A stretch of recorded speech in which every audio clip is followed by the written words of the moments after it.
Have you ever looked at those plump, shiny olives at the supermarket and wondered, hey, could I grow a tree from one of these? Well, you're in the right place.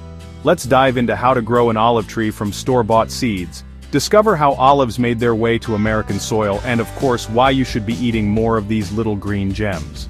First up, the seeds.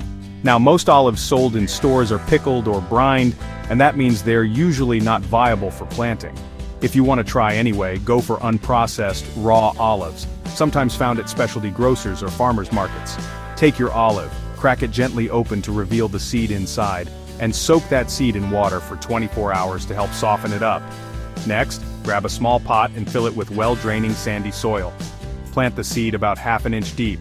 Keep your pot in a sunny, warm spot, water it lightly, and be prepared to wait. Germination can take a few weeks or even months. Just remember, patience is key. If you want a sure thing, buying a young olive tree from a nursery is much easier. But where's the fun in that, right? Now, you might be thinking, how did olives even get to the USA in the first place? It's a pretty cool story. Spanish missionaries brought olive trees to the Americas in the 18th century, planting the first groves in California. The climate there turned out to be perfect for olives, just like the Mediterranean. Fast forward to today, and California produces almost all of America's olives. Whether you're eating them, pressing them for oil, or tossing them into a martini. Let's talk health benefits.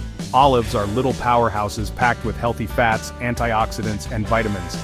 They're known for supporting heart health, lowering inflammation, and even helping with cholesterol.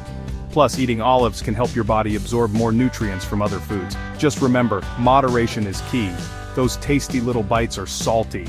So, to sum it up, growing olives from store-bought seeds takes time, patience, and a little luck, but it's totally possible, and seriously rewarding. Next time you're enjoying a handful of olives, you'll know you're not just snacking. You're tasting a piece of history, and giving your body a healthy boost too. If you give this a try, let me know how it goes in the comments. Happy gardening!